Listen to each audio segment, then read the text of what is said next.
Sir, ikaw, curious ka po ba kung anong mangyayari sa isang lalaki pag hindi po kayo nilalabasan? Ano? So, for today's vlog, ang pag-uusapan po natin is all about semen retention. Ano? So, if you do like my videos po, mga madam and sir, just don't forget to please click like, share, and subscribe sa aking YouTube channel and Facebook page po. So, maraming salamat po. God bless!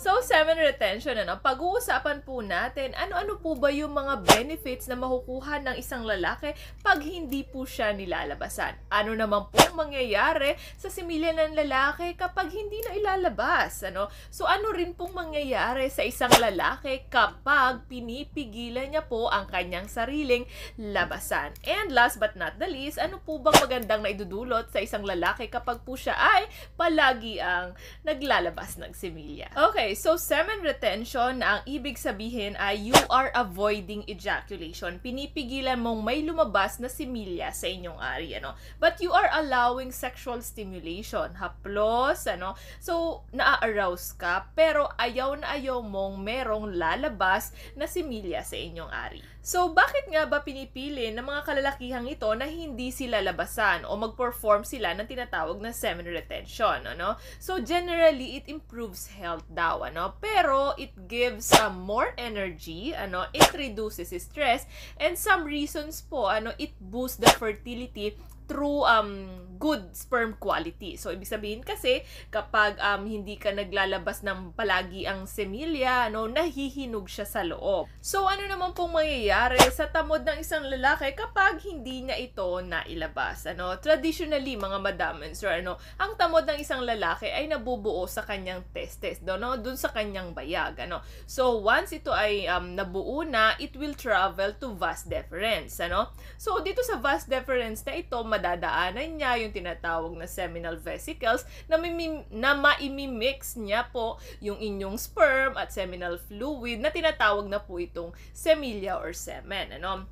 So, once it is mixed, ano, so ang mangyayari na po dito ay pupunta na saan? Sa urethra o yung daluyan ng ihi, and then it will come out, ano, lalabas na siya dyan, no? So, dito naman po, sa nangyayari sa semen retention, ang nangyayari po ay parang vasectomy, ano? So, may disruption, ano? So, pinipigilan nyo, hindi niya nabubuo yung journey. So, anong mangyayari kapag may disruption, ano? Pinipigilan, nag-cut, ano? So, hindi mabubuo, ano? So, yung semilya nyo or yung inyong tamod, sir, ay magbe-breakdown at magre-reabsorb sa inyong katawan.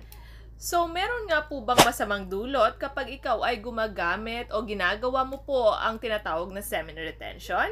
Actually po, mga madam and sir, ano, it is a safe practice po, ano, but for some instances po kasi talaga may mga kalalakihan na nakakaranas ng pain, ano, or sakit kapag pinipigilan po nila yung tinatawag na paglabas ng similya. Actually, natawag din po siyang blue balls, or mas kilala po siya sa tawag na epididymal hypertension. Ito po yung mga kalalakihan na nakakaranas ng arousal because you are allowing sexual stimulation pero ayaw mong umabot hanggang orgasm, and then so pinipigilan mo kaya medyo nasakit ang inyong puson. Karamihan sa comment section nakikita ko yan kapag hindi po pinipigilan, kapag po pinipigilan, I mean nalabasan ng similya, nasakit daw ang kanilang puson. Ano naman yung mga benefits na makukuha ng isang lalaki na naglalabas ng kanilang similya palagi, ano? So, number 1, it gives you pleasure, mga madam and sir. Next, number 2, common na to sa aking vlog, which is what? Ano? It reduces the risk of having prostate cancer. Kailangan nga daw, sir, di ba?